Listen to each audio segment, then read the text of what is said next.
আরে বিন্দু মাসি যে কি খবর?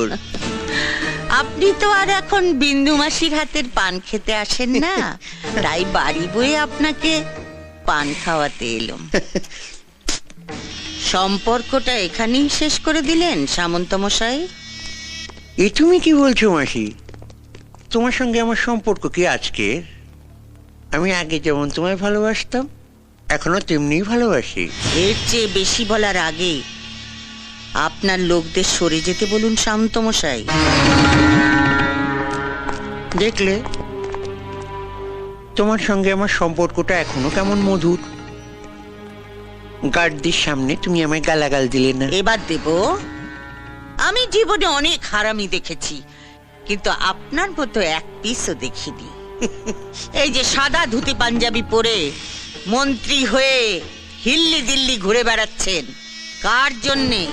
আমার জন্যে, এই বিন্দুবাসীর জন্যে।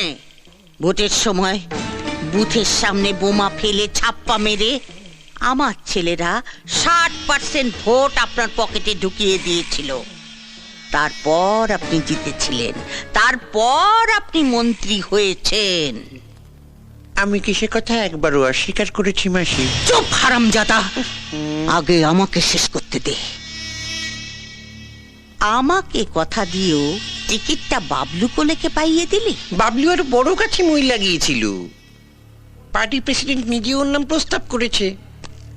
তবে আমিও বলে দিয়েছি, কর্পোরেশনের মেয়র কিন্তু মাসিকেই করতে হবে। গোটা শহরটা হবে তোমার। মেয়রের চেয়ারে বসে লুটে পুটে খাবে। তোর মেয়রের চেয়ারে আমি ইয়ে করি।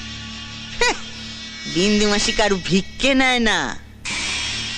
আপনার পার্টি আমাকে টিকিট দিক বা না দিক, ভোটে আমি দাঁড়াচ্ছি ওই বাবলু কোলের বিপক্ষে।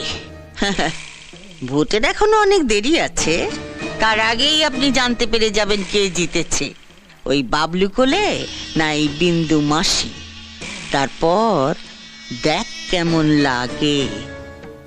এই চলে আয় সবাই।